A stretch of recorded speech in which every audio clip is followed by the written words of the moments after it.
what is it you enjoyed the most about it? Because you don't pick stocks, you pick companies. Yeah, but when I was 11, I picked stocks. I had the whole wrong idea.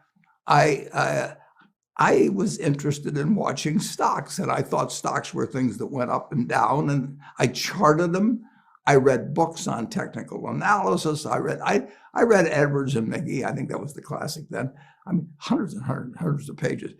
And I read that whole thing over and over again. I read Garfield, Drew, I read everything. And I thought the first 8 years, I thought the important thing was to predict what a stock would do and predict the stock market.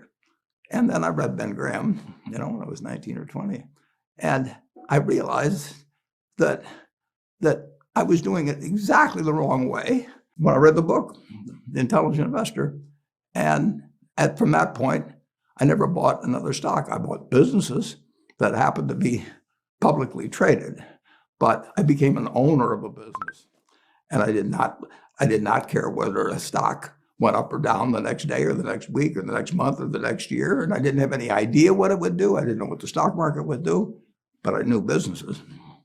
I knew something. 90% of the people that buy stocks don't think of them the right way. They think about something that they hope goes up next week. And they think about the market as something they hope goes up. And if it's down, they feel worse. I feel better. And you think about? Pardon? And what do you think about? I think about what the company's going to be worth 10 or 20 years from now.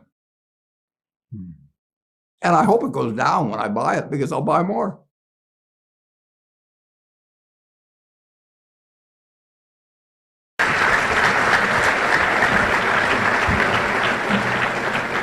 Thank you.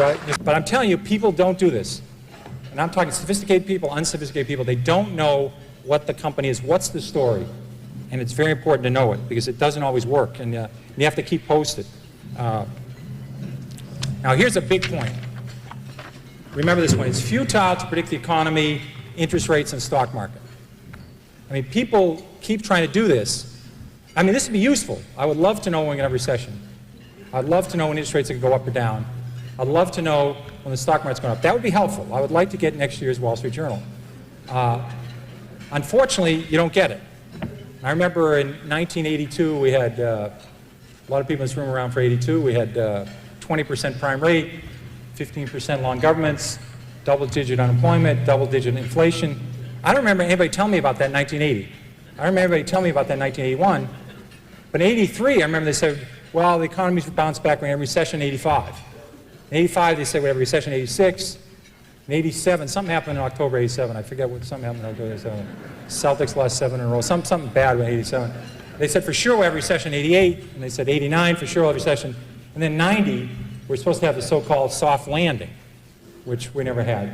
So I've always said if you spend 13 minutes a year on economics, you've wasted 10 minutes.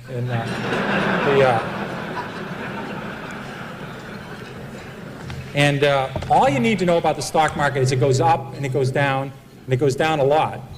And that's all you need to know. Again, it'd be terrific to know what's going to happen in the economy, but I deal with facts. If inventories are going up, if copper prices are going down, if room occupancy is going the wrong way, if people are building too many hotels, I look at freight car loadings when I own railroad stocks. I deal with facts. I don't deal with people tell me something's going to happen in the future.